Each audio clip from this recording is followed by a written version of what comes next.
लोकसभा चुनाव में इंडिया गठबंधन की होगी बड़ी जीत।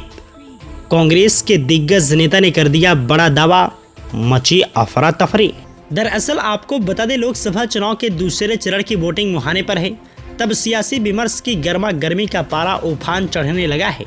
विपक्षी गठबंधन इंडिया की अगुवाई कर रही कांग्रेस के वरिष्ठ नेता, पार्टी के संचार महासचिव जयराम रमेश का मानना है कि पहले चरण की वोटिंग के बाद प्रधानमंत्री नरेंद्र मोदी घबराहट में चुनाव को हिंदू मुस्लिम ध्रुवीकरण की पिच पर ले जाना चाहते हैं, मगर जनता का विवेक उनके इस दांव पर भारी पड़ेगा। उनका यह भी दावा है कि अब 400 पार के नारे की आवाज भी धीमी पड़ने लगी है और कांग्रेस विपक्षी गठबंधन 2004 के इतिहास को दोहराने के लिए तैयार है।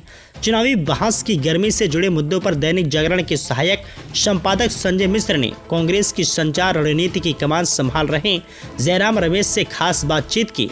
जयराम रमेश ने कहा कि हमारा मानना है कि कांग्रेस इंडिया गठबंधन पहले चरण में बहुत मजबूत स्थिति में है और यही ट्रेंड आगे भी रहेगा। तमिलनाडु में जहां भाजपा का खाता नहीं खुलेगा, तो वहीं राजस्थान, उत्तर प्रदेश, असम जैसे राज्यों में जहां 2019 में हमारा सफाया हुआ था, वहां हम अच्छी सीटें जीतेंगे। दरअसल 19 अप्रैल की पहली वोटिंग के बाद प्रधानमंत्री के प्रचार और भाषा सबके बदले रंग में दिख रही घबराहट व परेशानी इसका संकेत है।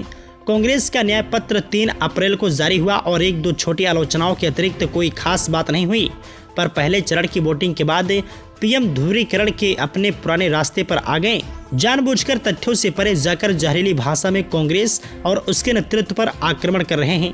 पर हमें विश्वास है कि दूसरे चरण में केरल, कर्नाटक, महाराष्ट्र, राजस्थान में भी कांग्रेस बहुत बेहतर करेगी। वहीं कांग्रेस की तरफ से कहा गया है कि भाजपा की तरह केवल नारे गढ़ने में हम विश्वास नहीं रखते, बल्कि मजबूती से लक्ष्य पर फोकस रखते हैं और इंडिया का पहला लक्ष्य 272 के आंकड़े को पार करना है।